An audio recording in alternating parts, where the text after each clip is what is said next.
Good afternoon, all. CamelbackTrading.org coming to you this Tuesday afternoon, December 13th. We are looking at Window Trader's market profile of the ES and SPY. So it's almost comical what transpires. You realize we held the gap in ES by a tick? This gap was over $11, okay? SPY held the gap by 12 cents? 12 cents. It borders on comical, a disgrace, you name it. I guess I take it a little personal because I did this for a living for 25 years, making markets on the NYSE. And I can tell you one thing. If I gapped the stock open by $11 and 2 hours later that gap was filled, or just about, number one, I would have had market surveillance in my face. Number two, the CEO of the company would have said, I don't want him trading my stock anymore. And number three would be so many complaints from customers and stuff, my firm probably would have lost the stock.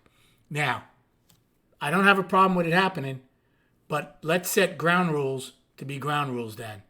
You know, they took away what I did for a living when they wanted to go to machines.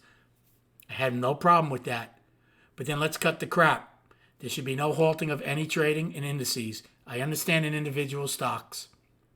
I understand if there's a CEO drops dead or, something like what happened with FTX, with certain, I can understand that. But in the indices as a whole, meaning the S&P, the Dow, all the indices, never, ever, ever should we stop trading. Let the market find its own equilibrium. I don't care if we go down 10%, 50%, or 80%, or up the same way. Don't stop trading. You made the rules. It's not like stickball. Don't keep trading the rule or changing the game's rules as we play. So I totally disagree with that. Because if you're going to let a stock gap or an indice gap open 11 and then come down 11, right? That's a huge move. But then meanwhile, we're up 7% or down 7%. You're going to stop it? Bullshit. Should never, ever happen. I had a decent day, but then I did something totally my fault late in the day that gave away my day, which would have been an excellent trade. But because of the volatility, they changed the rules on me also.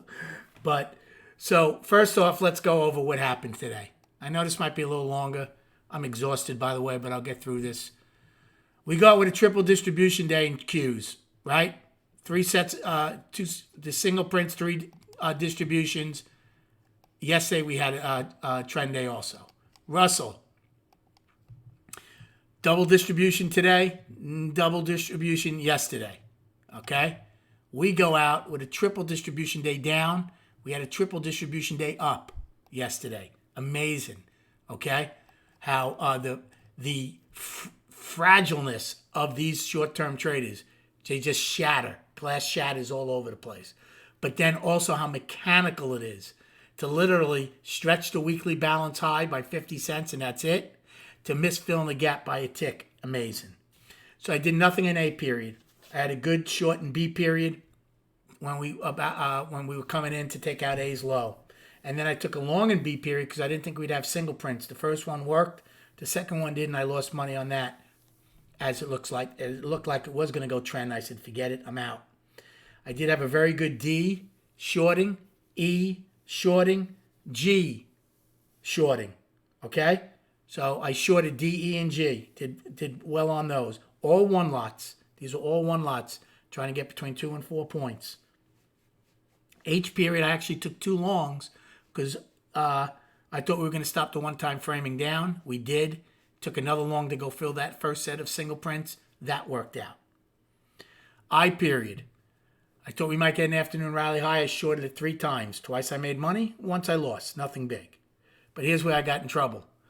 I thought we were going to take out, when the market rallied, I was ready to short. If we had filled these singles, I was going to short around 75. Didn't get there. So when L opened, I thought the longs were done and we were going to come down. It worked out exactly like I thought.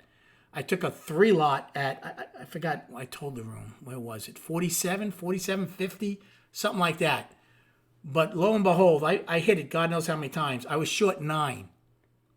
And it went against me 5 points. And they automatically stopped me out. I didn't have to stop. And then it came in 15 points. It went from 52.50 down to 35. It came down even more than 15 points. So I was livid. I called them up. I go, why in the world did you stop me out? And they said, well, we have a 12-point. Now, I've had a great relationship with them so far since I traded futures. And I know it's my fault. I never should have got that big. It was an accident. But they did say, well, we're going to limit you to like 12 points. I said, well, you stopped me out at 5. I go, and then it came in 15. Didn't matter. So it was my fault. Gave away my day and some more. Not a lot, but that's not the point. Because I would have had an excellent day once it rolled over back down again. Even if it was a 3 lot. Forget about a 9 lot. But again, it was my fault. But very frustrating. Now, as far as destinations, on the upside, ES. Single prints, 69 to 73. Second set, 98.75 to 11 and a quarter. And then today's high of 41.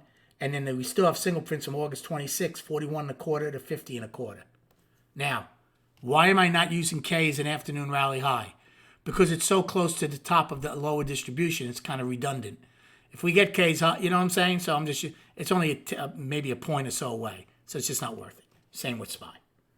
For the downside in ES, is today's low of 26 and a quarter and then fill in the gap at 26. You should have everything else from yesterday. In SPY, upside, single prints 403.24 to 63. Second set 406.17 to 407.40. And today's high 410.49.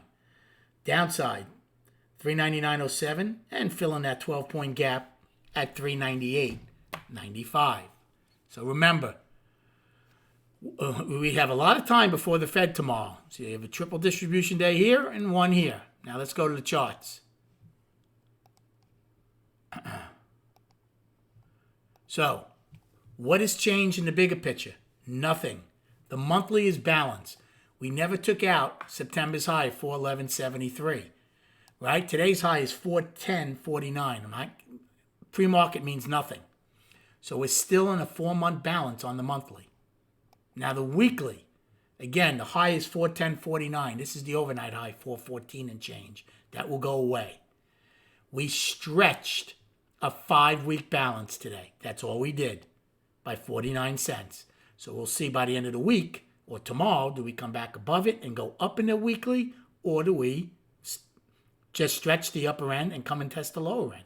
I don't know. Remember we were talking about 390.14 being my line in the sand? Well, pretty much today's high is our line in the sand, because look at this on the weekly, lower highs all year. Look at that. That's pre-market. That doesn't count. Did we get above it? We did. We certainly didn't stay above it. Now on the daily, so the monthly and weekly are balanced. Now the daily, a lot of people will be calling the daily balance still. I'm going to give the buyers their due and call it up, since we gapped higher above this 5-day balance. So to me, if we're really going to come back into balance, well, then we should have no problem taking out today's low, and then we're back in balance. So I'll give the buyers credit for one day. We battled the 200, closed below it. We battled the 20, stayed above it. Now, here's that trend line. Now, again, I only go back to April, but if we went all the way back to the year's high, the lower highs, look at this. Did we take it out today? We did, but barely. So again, here's our line in the sand. Our buyer's going to get above this 410.49 level. If they do with acceptance, then they should test September's high, 411.73, okay, which is right here. And if you get acceptance above that, then the monthly would be up, the weekly would be up, the daily would still be up, and maybe we test August high of 431.73. But there is so much still out there right now, considering the way we gapped today and gave most of it back. Look, the Fed is going to raise tomorrow 50 basis points. And I think they're going to give a little indication that early next year, we'll probably be looking 25 for at least the first 1 or 2 meetings. Remember, the market does not, the market makes the news, not the other way around. CPI came in a little better, but let's be honest, it's still high. Okay, and if the market rallied $11 on CPI, Well, then why in the world did the market come in the whole time? Nothing changed. I know I say that a lot. So why don't you put it in perspective of what the market did today? We said 399.99 was the balance high. We blew above it. We came out of a daily balance with incredible energy. Gave back a lot of it, but for now, it's still up. And that's how you have to look at the market. You don't think balance rules are more important than gap rules? We stretched the balance high by 49 cents and came in $11. I'll take balance rules over gap rules any day. Please keep that in mind. I hope you had a good day trading. Thank you for liking and subscribing to this YouTube channel. Enjoy your evening, and we'll speak prior to the opening tomorrow.